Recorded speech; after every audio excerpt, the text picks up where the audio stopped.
It is a real pleasure to have Cristian here with us today. I've had the opportunity to spend a few different research visits with Cristian. I think he'll talk about that in his talk. But it's such a joy to be able to have practitioners, designers, especially type designers, come to the archive, look at stuff in the collection, and then immediately have that enter into their work. And that's one of the things that we're going to see an example of today.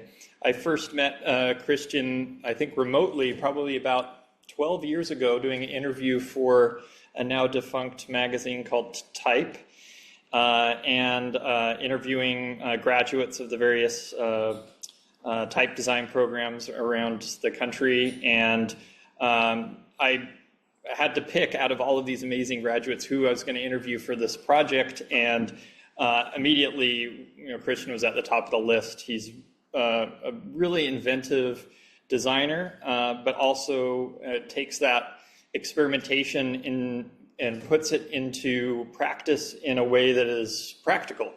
And that's what type designers always have to be thinking about, because they're making tools that other people use. And those designers who are able to put something of themselves into something that somebody else uses, I think are the most interesting designers. So I think Cristian's an excellent example of that. And so happy he's here with us in San Francisco the last few years, and has spent some time at the archive, and really a pleasure to have him here today.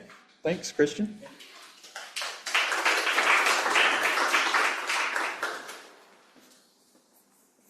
Thank you, everyone. I'm not sure if I should look at this camera or look at the people. I'll figure it out. So, yeah, so this talk is about basically Chosmos. I'm not gonna talk about too much about like design per se, but maybe what is behind of like the whole process, and maybe just the journey of like how this project came to be. But yeah, this is the typeface. So I'm just gonna read a little bit here about the description of the typeface. So Chosmos is a display type family born from chaos yet shaped with intent, bold, chunky, and unapologetically dynamic in its organic forms. It draws inspiration from explosive energy and the fluid aftermath of motion. With curvy counterforms that soften its wavy presence, Chosmos balance impact and rhythm, making it as commanding as it expressive. It confidently navigates the space between wit and sophistication, and basically this is just like a very playful typeface. So a little bit about me. I'm a graphic designer, type designer. I work as a creative design director mainly for companies, but also I run my own studio. But I think more than anything, I think I'm basically an artist. That's how I pretty much see myself. And it's kind of tricky because sometimes the artist word is kind of like too big, and sometimes just to call yourself an artist is a little bit tricky. But I think more and more I feel like more confident that that's who I am. And maybe you're gonna see a little bit of like why in this presentation. So as I said, I run this small type studio, which is basically I work on brand and identity a lot, branding projects for small companies or large companies. But also last year I decided to open a small type foundry.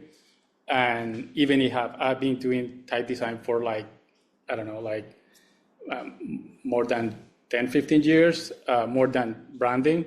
I never had a type foundry, so I kind of like started that last year, and actually was in an event last year here, probably around November, was one of those hangouts with type designers, was when I announced the Another one coming up? Oh yeah, in September. So Chosmos has like 3 different kind of like styles: backslant, regular, and slant. And basically the word Chosmos has like two reasons. The first one, I wanted to call it Chosmos, but the name Chosmos is already taken. There's a typeface, I think it's from 98 80 or 1990, something like that. But someone already had like a Chosmos typeface. But I decided to combine kind of like the word chaos and cosmos. And basically, I moved to San Francisco 2 years ago. And I think these 2 years, it's been kind of like a lot of like, not only a lot of like work as a designer, as an artist, but also a lot of like personal work. So I don't know, I'm a little bit woo-woo, so that's also the reason that it's kind of like called Cosmos. So yeah, there's gonna be a lot of like woo-woo stuff in here, so be prepared. It's not so much about design. But also getting back a little bit, I started actually my career in the 90s, 94, 95, doing graffiti. I'm from Colombia. And that's how I started. That's where I started my relationship with type and letter forms. Doing graffiti, then calligraphy.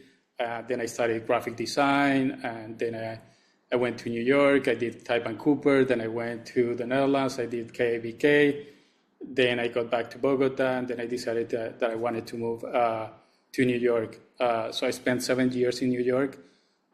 Working for agencies, doing a lot of like art direction, design direction, all those things. And yeah, but that's a little bit about this. And all those elements like graffiti, calligraphy, design, even drawing influence a lot of like this work and constantly influence a lot of my work. So it's a little bit of like about Cosmos, but also a little bit about me. First, I want to big shout out to the people who were part of this project. Obviously, I was the designer and the director of this project, but also important people here that I want to mention. Fatima Lazaro, she's a Mexican type designer. She's in between Paris and New York, Paris and Mexico City. And she helped me a lot with the production. So she was really working with me all the time. Just to kind of like produce this typeface. And then Romina, she did the mastering, and Samara, she helped me with the animation. You're gonna see that animation, kind of like the promotional animation. So this project actually started in 2024, but you'll see like that the more I was just like digging into this, I started to find like clues from the past. So basically this project started in 2014 when I was doing type and media in The Hague. And then, I published this year around April. So in between those years, I was in between different cities. I was, in The Hague, then I go back to Bogota, then in New York, then I did this trip to Mexico City. There was like some clues there. Also, I moved to San Francisco in 2023. And then I had like this trip to Tokyo and Kagawa in Japan last year that also, I think, influenced a little bit of like this. This presentation, again, is not so much about like design per se, but it's more about like what's behind of like the intention of like, why do I create what I create? So to me, it's really important to travel and to go to places. So this idea of like time and space is really critical in my work. Then being curious about design, about life, about different things, digging into my personal practice, either if it's design or illustration or anything, I try to work a lot on that. And then finally, what is this old work means to me and what can mean to other people who can see it or just working with that, because at the end, as Stephen was saying, like we create tools and those tools are going to be used by other designers and, they're going to create other great stuff or other, they're going to create new stuff with that tool. So obviously we're in 2025 in San Francisco. As I mentioned, I moved this 2 years ago after spending 7 years in New York. I needed a break. I think there's like a theory about relationships after the 7th year, you need a break or something like that, or things change, or there's like cycles. So maybe I needed a little bit of that. And actually, next month, I'm going to move back again to New York. But that was a really interesting period being here and experiencing all of this that I'm about to share. So I actually started this in 2024. I started to sketch some of the numbers. For whatever reason, even with my previous typeface, Salvaje, I start my typefaces designing the numbers first, and then I do the other elements. I don't know why. To me, there is something about the numbers that they feel like more expressive and more unique individually that makes me, they're weird because you are not reading anything, but somehow they are expressive. So maybe words don't condition the numbers. I'm just thinking about the shape and what the feeling that they give me. So that's what I start with the numbers. But it was in 2023 when I started sketching. This is kind of like most of my sketchbooks between 2023 and 2025. There's a lot of like a combination of like journaling and sketching stuff. So here, I don't know if you can read a little bit, but I was probably taking notes about something about life path and something about Japanese life path. And so it's a little bit of like always like drawing, sketching, and then a little bit of like journaling. But here's the kind of like the DNA of this typeface.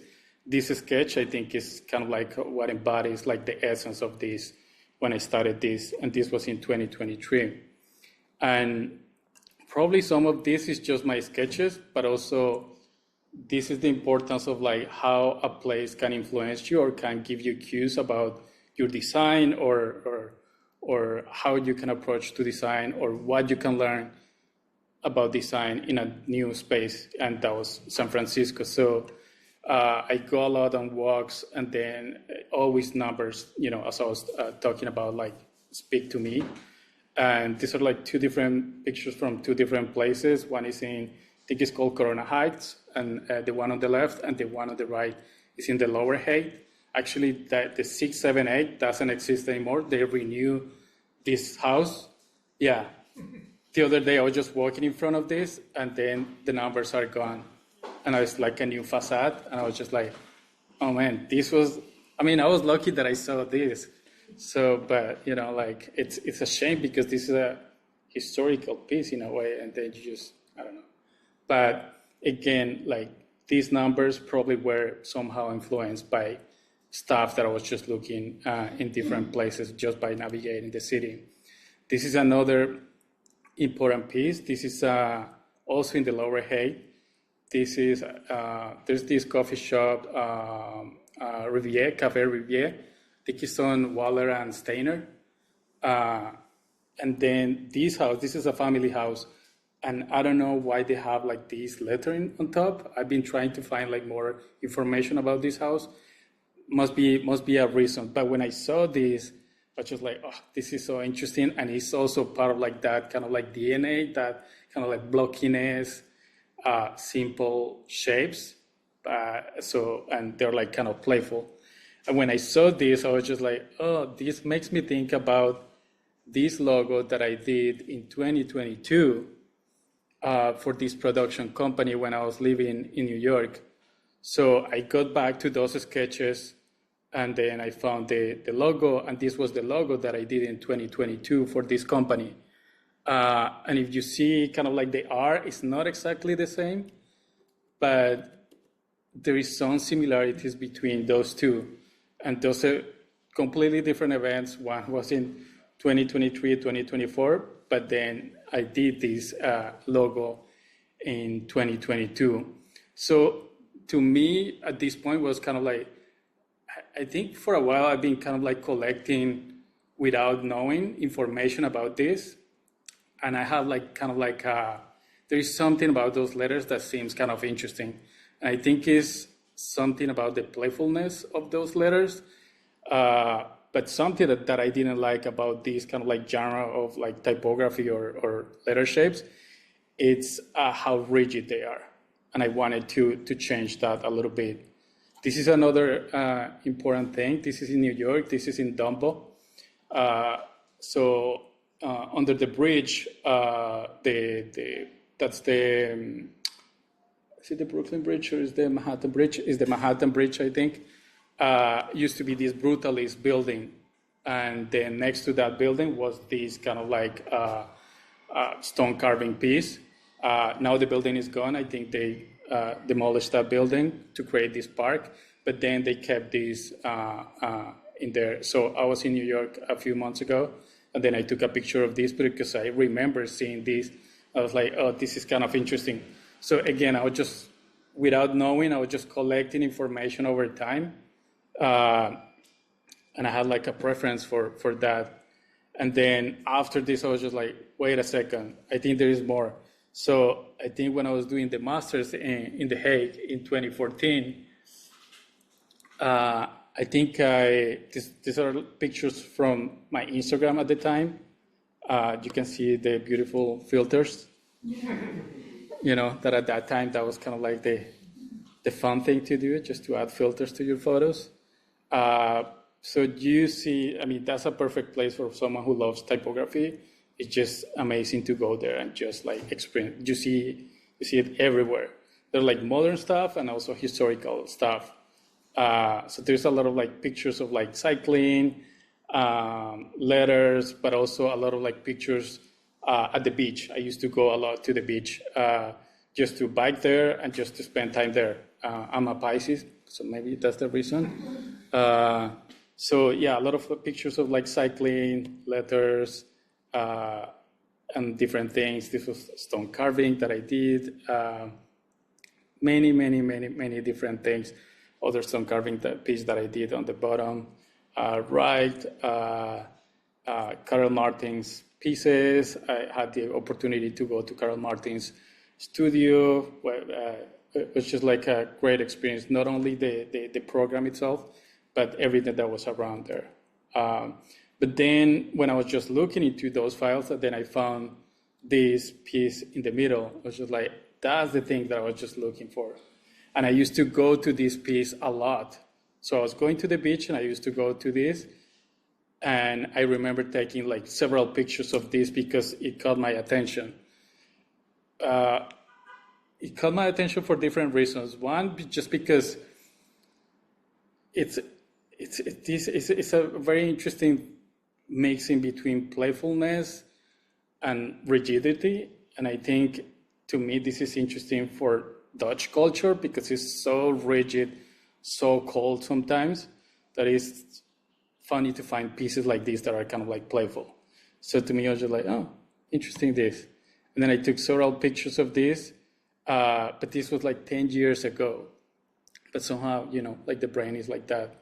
We kept those little memories. And it's not that then I took back this and I traced this. It was just in my mind and stayed there. But, getting back to where we started, 2024, this was the best that I could do, just to try to track all the different events that happened during the process, at least between 2024 and today.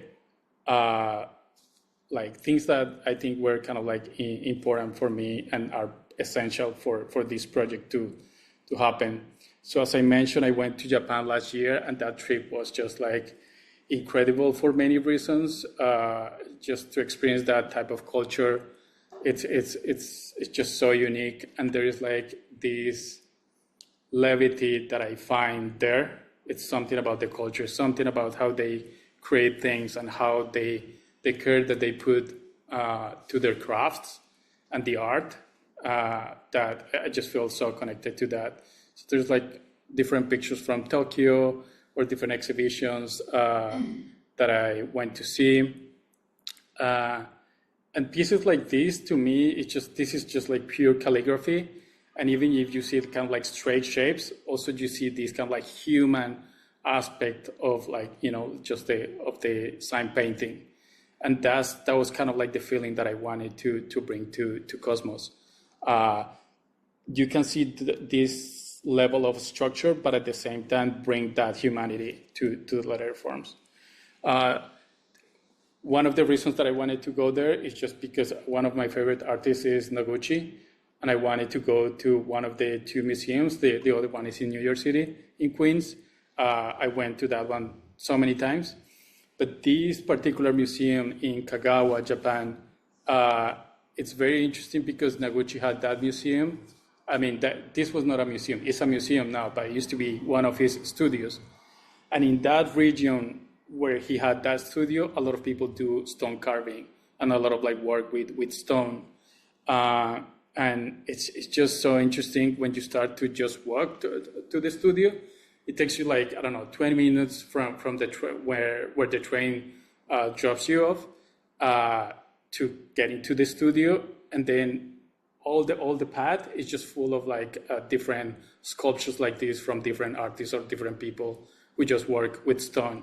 And this is a little bit creepy, or very creepy, but you can see the level of craft and work that goes into those pieces. And to me, the other thing that fascinates me about this is just like the piece in The Hague also was stone carving. And then there's some type of relationship or aspect about the elements, in this case, like, stone, that has some interesting quality. Even stones feel kind of like rigid. You can shape them in a way that feel like so smooth and so natural and so human. They don't allow you to take pictures inside, even if this is like an open space. But you can see in the back, that's the woman who gave us kind of like the walking tour. You see on the back like piles of like big stones, and some of the sculptures are like really, really gigantic. But with the pictures, you can see kind of like this softness and this calmness that you can experience there when you go there. The other experience was just to go to this museum, to the Teshima Art Museum. It's such an incredible experience. It's just like a gigantic space, completely empty, and they have installations with water on the floor. So basically you enter barefoot and they, be careful to not step on the installation, which is pure water. And it's just like cement, but it's so soft that you see water on the floor and then it never dries. So it's so smooth, the surface, that the droplets stay like that. And they are just moving around and they create like bigger kind of like shapes. It's just like mind-blowing. This was like the last sketch that I did in Japan before coming back. And you will see why all of this is also kind of important. But getting back to San Francisco, so around November, I started to, after I came back from Japan, I think I came back in August, but around November, I did these sketches. And when I saw these sketches, I was like, okay, there is something really here happening. So then I emailed Stephen like, hey, I want to know more about these baby teeth typefaces, those blocky typefaces, something like that. And then I booked the first visit. And in that first visit, for sure, we were looking at baby teeth from Milton Glaser. And that was kind of like interesting. And we saw like so many things. But actually what caught my attention was like the sign painting manuals. And probably the reason is like, that was actually the aspect that I didn't like about those blocky typefaces, that they feel so rigid. And in sign painting, I found like that human aspect. And I just want to I just want to dig more into this aspect of like brush lettering and stuff like that, and to bring that into something that historically has been like more rigid. Other stuff was just like we started to talk with Stephen about people like Adrian Frutiger. And what is interesting about Frutiger and Arthur Baker is that they were type designers, but also they used to draw and to paint a lot. And that's also part of like my practice. So these are my own sketches. I draw these shapes all the time. And there's like no intention. I just like play a lot with like the shape and counter shape all the time. I draw many of these all the time. So this is part of my practice. So sometimes it's just like drawing, sometimes just like cutting paper. And all of those drawings, I think, are inspired by nature. Those are pictures from around here, from San Francisco. And to me, the other component is just like this observation of nature. Those are my own plants. So to me, sometimes I just get too much. Before looking at type specimen, I prefer to look at like these type of things because there's a very unique quality, a very human quality that I'm very drawn to. So I like plants. So this is one sketchbook for the people who are here. You can take a look at this sketchbook later, but this is just like tons of sketches and drawings that I do all the time. Sometimes it looks almost like letter shapes. Sometimes it's just like abstract forms, but and all of them are always different. I don't have any intention of like, oh, I'm just gonna make this shape. I don't have a preconceived idea of like what I'm gonna make. I just draw whatever is in my mind. I just like, I just do it. And as you see, there's a lot of like these play with like form and counter form all the time. And type design is all about that. Like sometimes you don't really design the actual shape, you design the counter shape. And that's how you can actually see. Those are actually sketches of Chosmos, original sketches of like different ampersands and different kind of like diacritics and different things. So, there's a lot. And again, for the people who are here, you can see more of this. But yeah, there's a lot of like drawings. And probably that's going to take a lot if we want to watch the whole video. But yeah, sometimes like, black and white or color or whatever.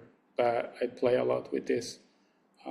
Maybe this one is the last one. Sometimes I do this, I draw the shape first, and then I trace the counter shape with a tracing paper. But the other thing that was interesting about that first visit was that I read an article about like that Milton Glaser created baby teeth because he went to Mexico City and he saw this signage. It's for a tailor. And that was the original inspiration for him. And then I was just like, oh, wait a second. I actually went to Mexico City in 2018, and then I took some pictures, and I think there is something there. So I went to my archive, and then I saw, oh yeah, there is some shapes, there is some elements that are also similar to the ones that I'm using, but also the ones that Milton Glaser used as an inspiration to create baby teeth. So like, oh, how funny. And then I stayed at an Airbnb in this kind of like interesting building, which is this building. It's very famous. It's called Edificio Rio de Janeiro, but actually it's called, like people call it kind of like the witch's house. And this was a building that was designed in, what is it? I think I have it here. 1908, but was redesigned, like just the interiors, in 1942.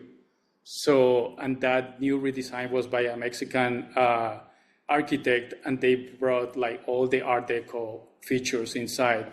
And some of those features are like these kind of like lettering in the elevator and the numbers of the apartments. So this is all 1940s, similar to the time that most of these typefaces actually started in different parts of the world.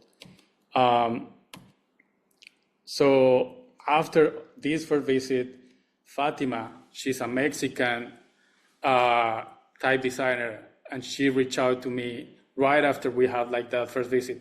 I didn't know her. She just reached out like, hey, do you need help with your projects, with your type design projects?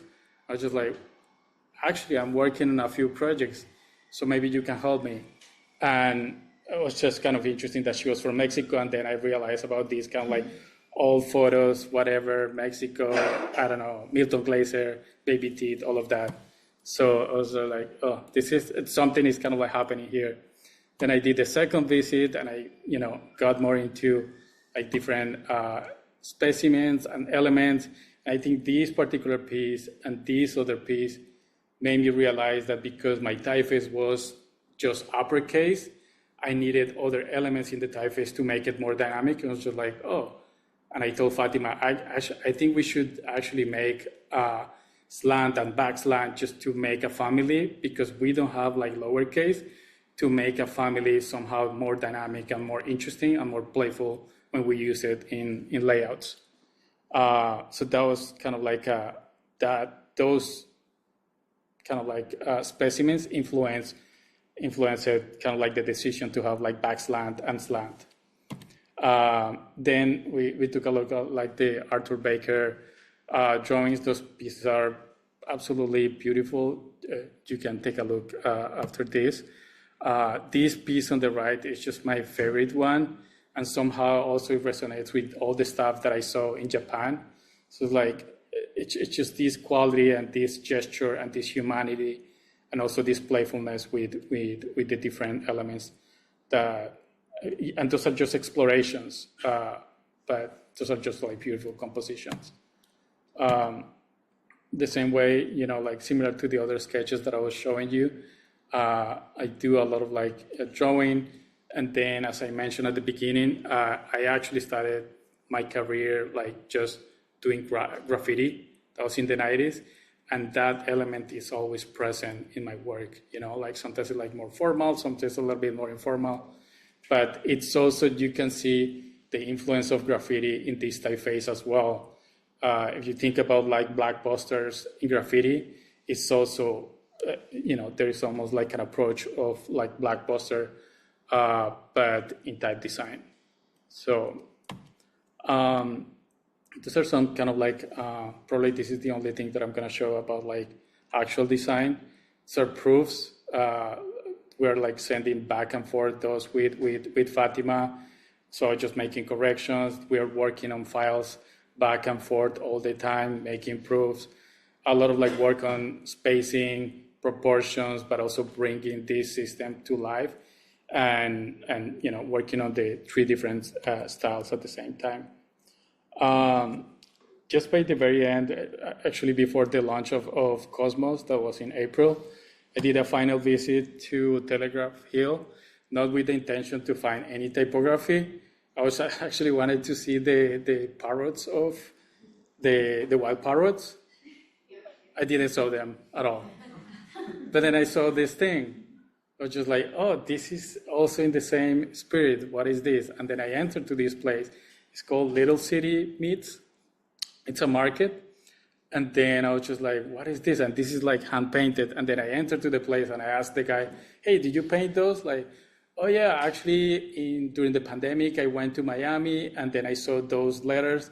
And then when I came back, that was just my inspiration to paint those signs. So it's just kind of interesting. Probably if you go to Miami, you're gonna see more of these. And there's a lot of like art deco there. So probably it's just kind of interesting. I was just looking for the parrots, and then this thing keeps coming back, and then he had like, meatballs, like whatever. And then also I saw on the top of this building, this kind of graffiti. You see the Z and O. It kind of like resembles a little bit of like that energy of like Cosmos, and also this kind of like influence of graffiti as well. I saw this thing. I was just like, this kind of thing that says rooms almost feels almost like those typefaces that over time, it kind of like the counter shapes kind of like disappears, and you just see the outer shape. So I thought that was interesting. And then just before leaving, I went to this record store, and then I see this cosmology thing record with, again, in the same bucket, and this is just a record from the 70s. So it's just like a lot of like coincidences, but also, again, to me, I'm very woo-woo, so I don't know, to me, when I see those things, it speak to me, and I was just like, there's something here, and I start to collect them, and then I start to bring those into my process. Obviously, you have to discern, what you could bring and you don't bring. And then in April, I did the final launch of Cosmos, and then, animations and things like materials, like postcards and stickers. So that was kind of like fun just to publish it. And then I remember telling Fatima, like, I think there is something very unique about this thing. Like, just send this thing to the type directors, and then I sent the typeface to that, and then it won also Type Directors Club. Not that awards don't mean anything, but it's just kind of nice to see a little bit of recognition of this work. And then after the launch, I did my third visit, and then we saw like even more stuff, a lot of like actually stuff from Spain. And this is all 1930s, 1940s. And, you know, it's just when you think that you know a little bit about this, there's like more and more and more. And those typefaces were very popular during the 30s, 40s, and then again during the 70s, 60s, 70s. And then I think last year I started to see also a lot of more of those typefaces. So it's like almost every here and there you see kind of like those waves of typefaces coming back. But in my case, I just wanted to bring a lot of like this kind of like brushy, expressive feeling to my typeface. This is another important typeface. This one was published around 1930, 1928, independent. And I think was a foundry in Belgium.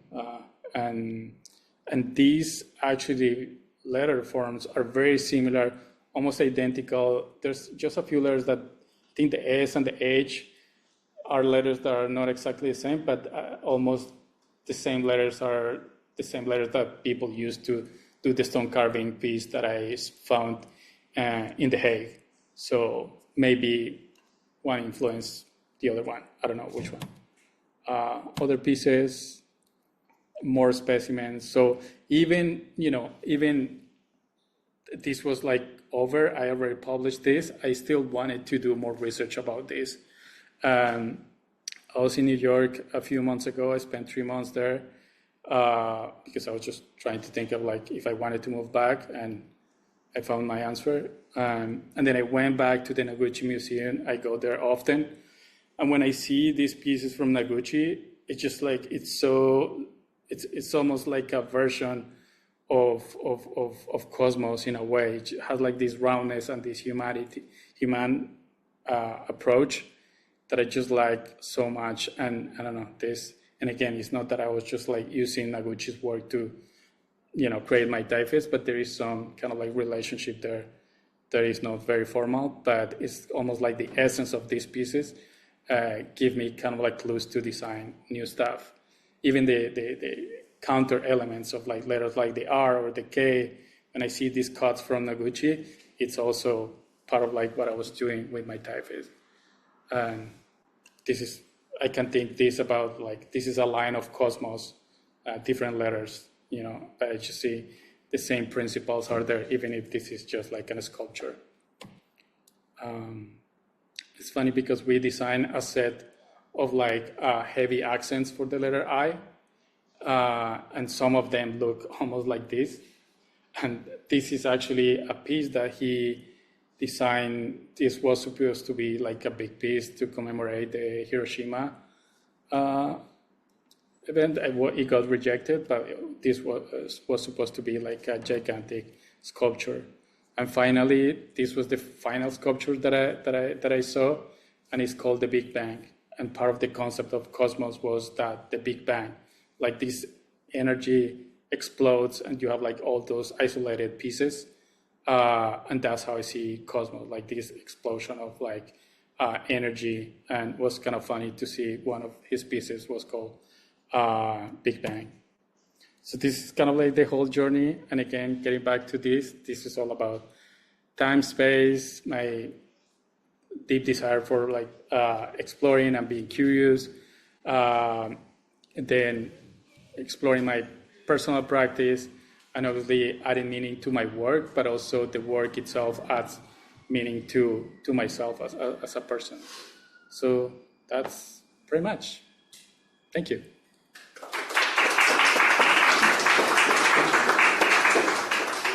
So I'm going to switch it over to our document camera, and maybe while I'm doing that, and if there are questions online, come back up, Cristian, and you can answer those while I do this.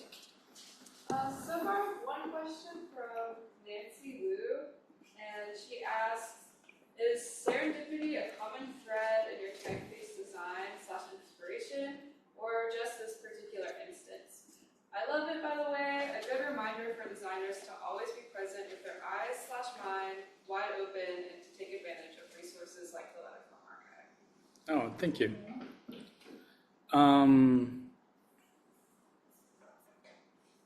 So it's about serendipity and if that's always present in my work. Yes. I think it definitely it's.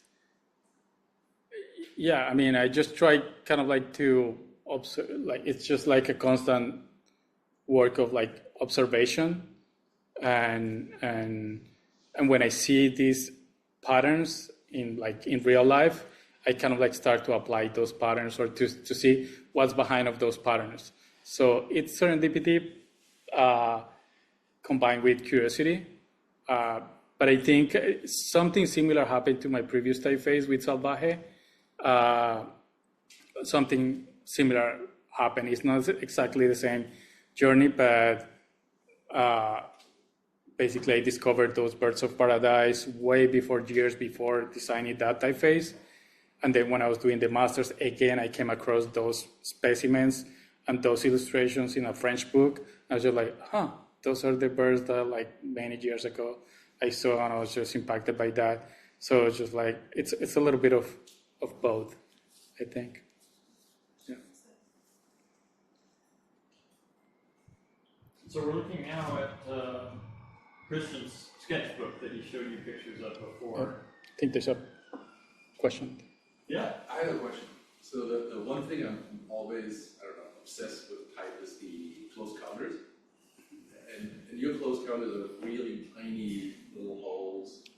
And then they're off-center also in most cases. Yeah.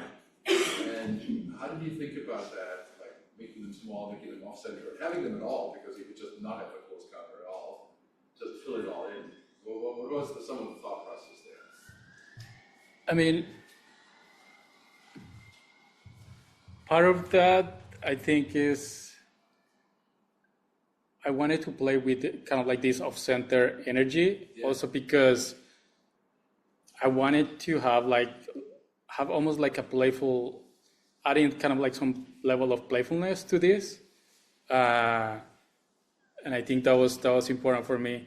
So there's like way too many typefaces that are perfectly designed, and that's awesome. But to me, it's more interesting almost to challenge the typeface to see, even if I move the counters, maybe between the slant and the back slant to opposite sides, you can still read the B, or whatever it is. Somewhat like challenge the design, but still being readable, and adding that energy of like playfulness. Yeah. But also the counters move depending on like between the regular, if you see this slant, the B's different. Yeah. So I move the counters. So it's also a lot of about like this, not making it so systematic, exactly.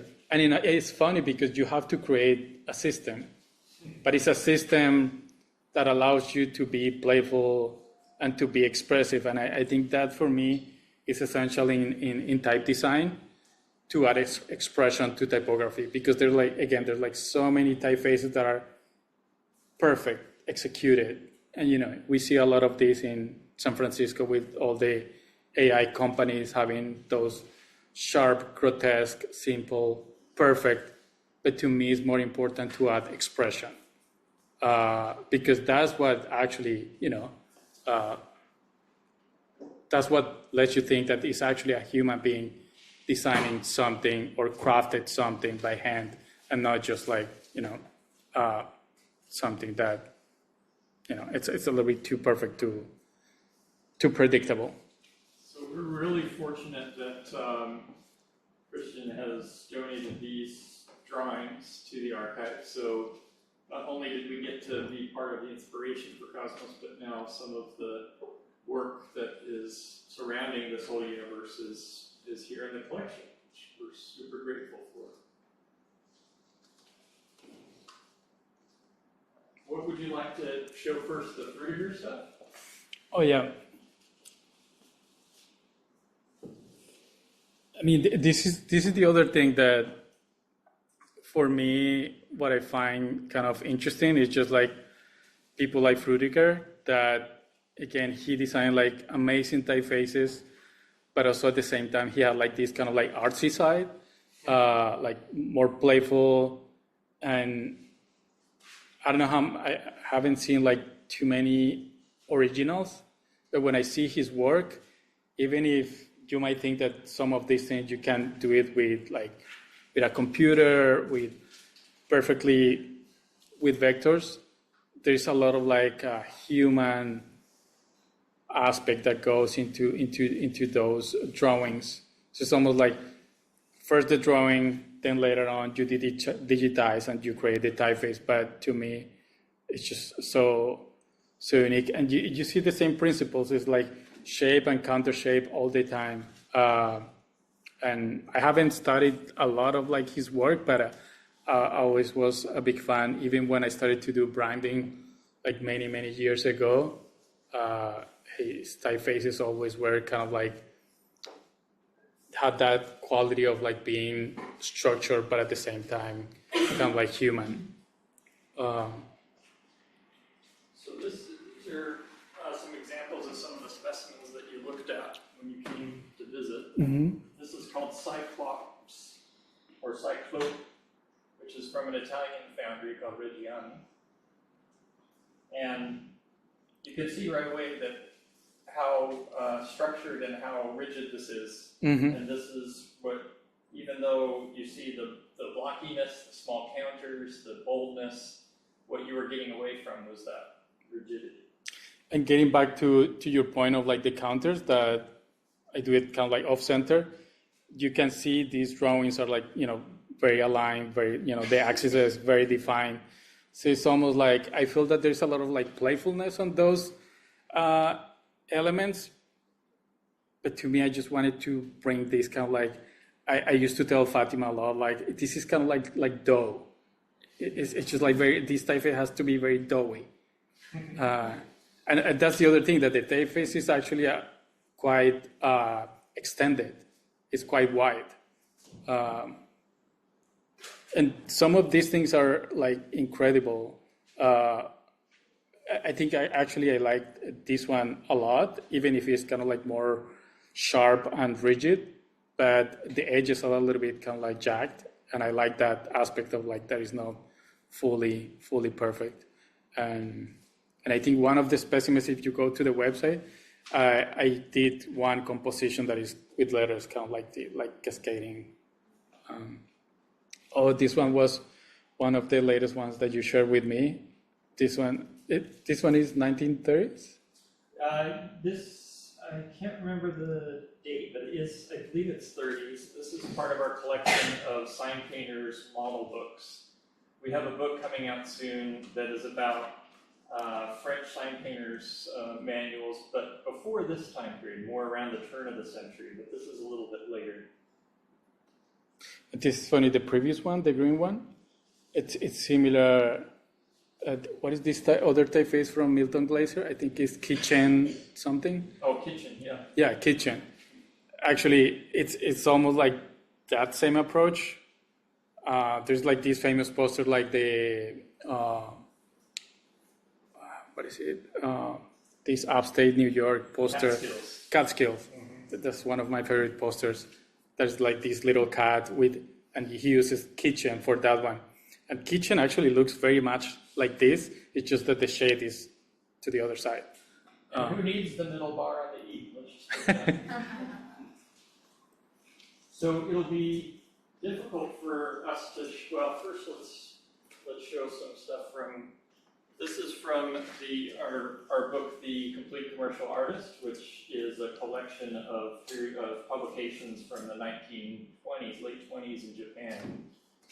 And they were documenting what was going on all around the world in the 20s in terms of design, both in Japan and in the West. And you can see that same style of letterform being used there.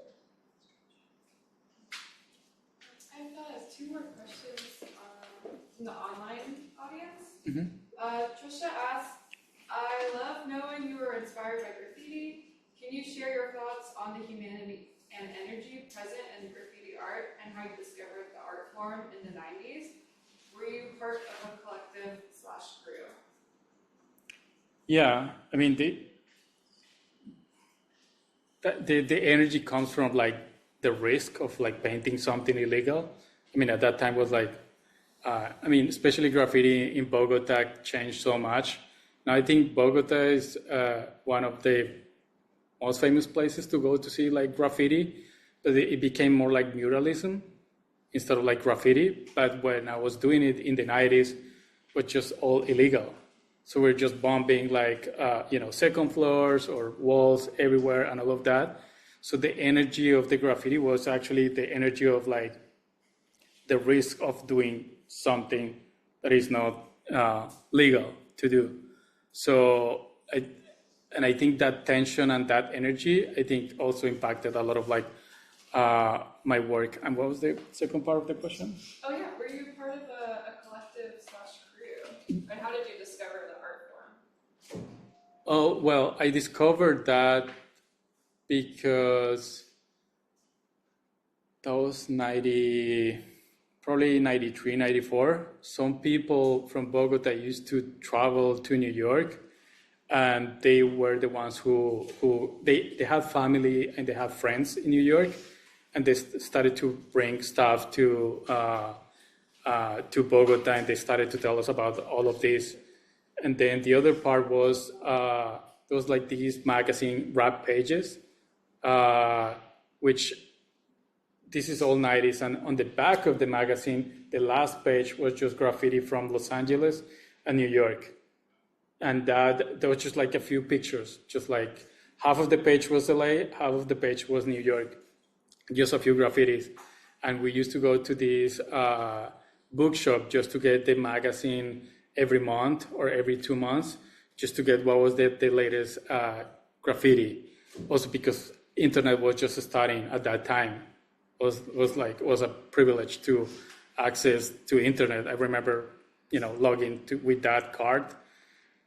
You're putting kind of like the code and all the thing and logging and searching. But I think what is this website, graffiti.org? Still today, and I was checking the other day, the website still looks exactly the same. But that's how I discovered, because people were traveling, because that magazine, and also because I was very involved with hip hop. So I did a lot of I got the graffiti from hip hop by listening to music. And we did a lot of MCing, and we were creating music and all that stuff. So it's a lot of that's where all of that is coming from. And I have another question from Ikara.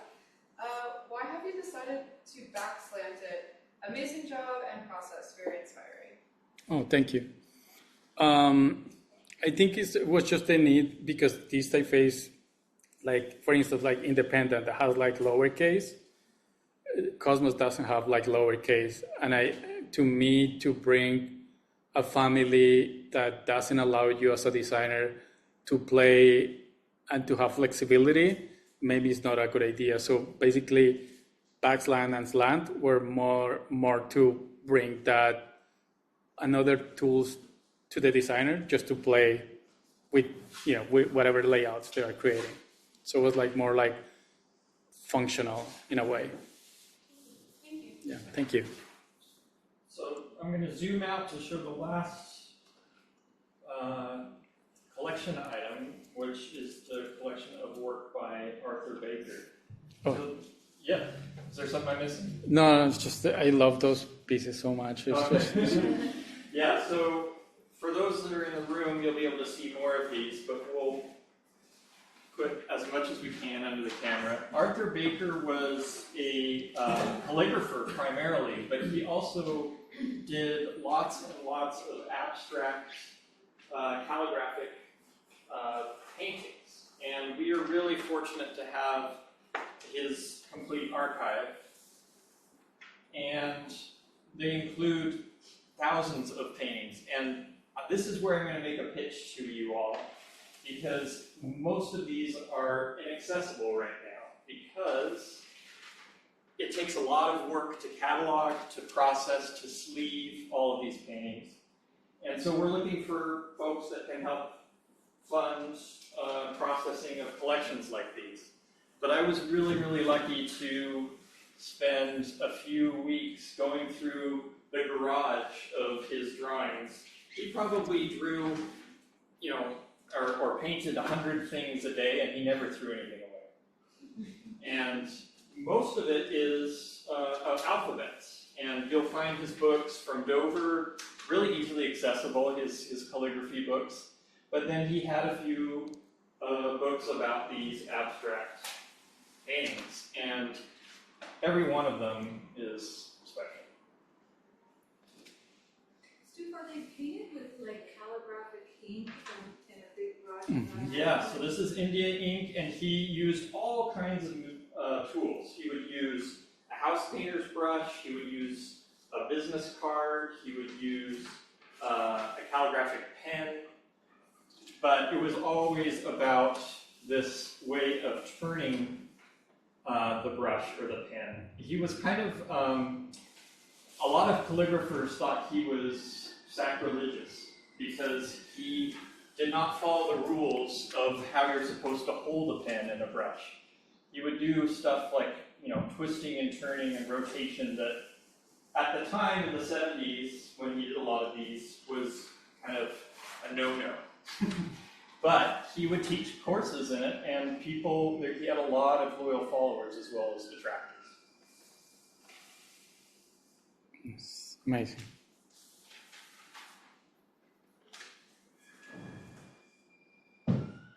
So it's one of the collections that we have, has, as I said, thousands of pieces in it, and in order for us to process it, we need people, we need money, we need time. And so anybody who wants to support the archive by being a member or a donor, that can help get this stuff out into the public and more accessible.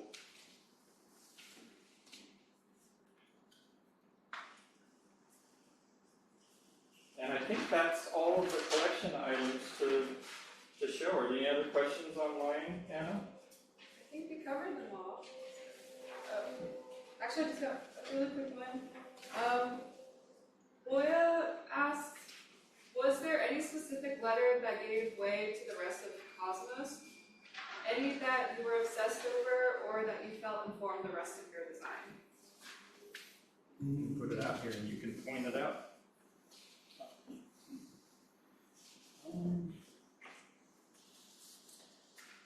I think a lot of like this, I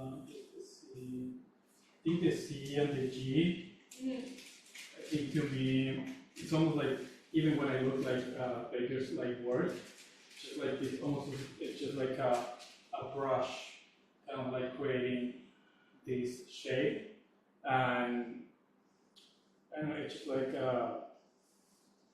it conveys almost like this doughy aspect that I was speaking to, and also have like this sharp, it's this combination of like sharpness and then expression all in one.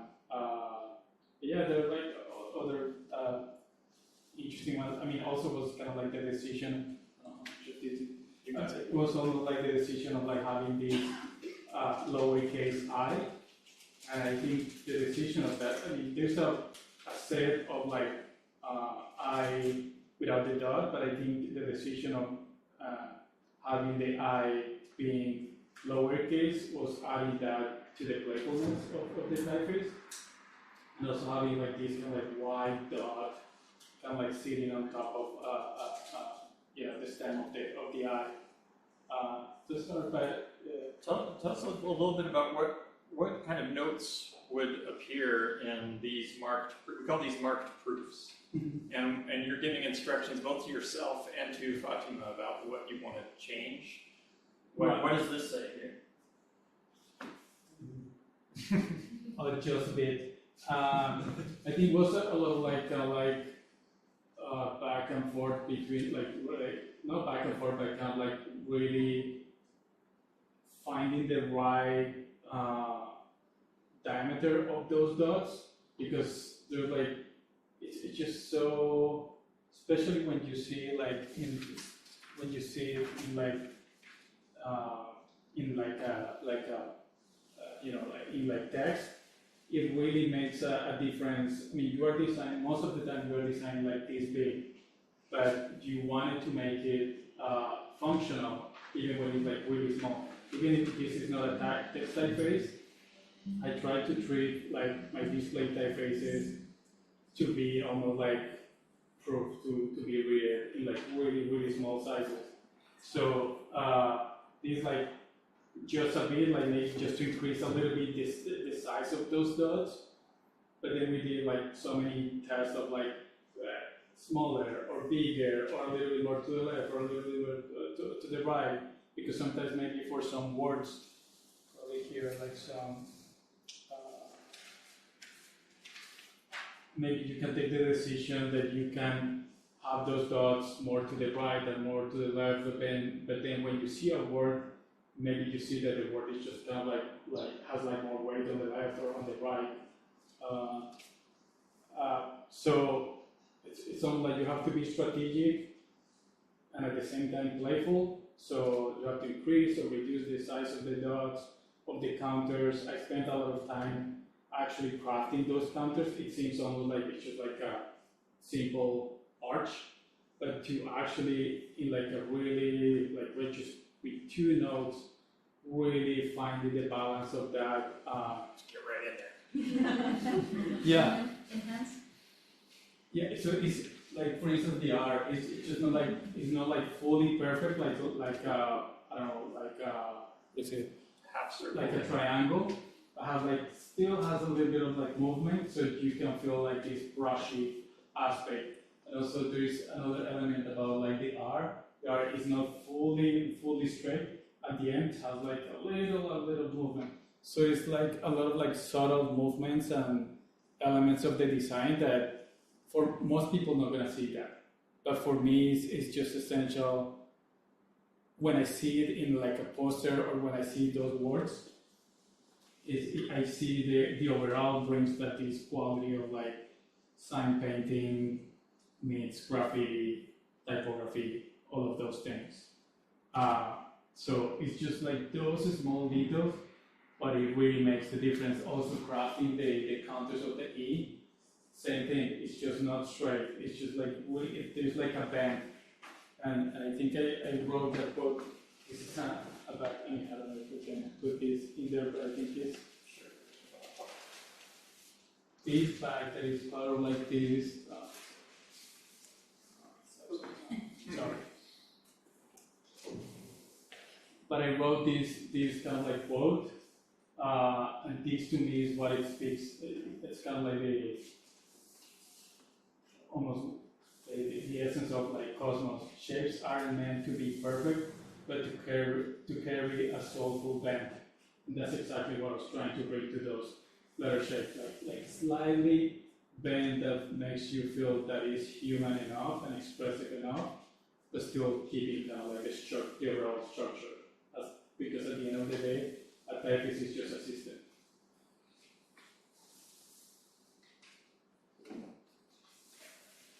So thank you so much. Thank you so People much. were shouting out the G and the S as some of their favorite. Oh yeah, the S. Yeah, the S. Yeah. Oh my God. Yeah, those counters were tough. Yeah. Also because sometimes it feels like it's gonna, fall off, or I don't know, it's rotating or something. So to find the balance, it's a little bit tricky. Thank you. All right, for those who are in the room, you're welcome to come up and not touch anything, but look at things and ask if you want us to turn pages or flip through things. And thank you so much, Cristian. It's been awesome. Thank you. Thank you so much. Thank you for coming.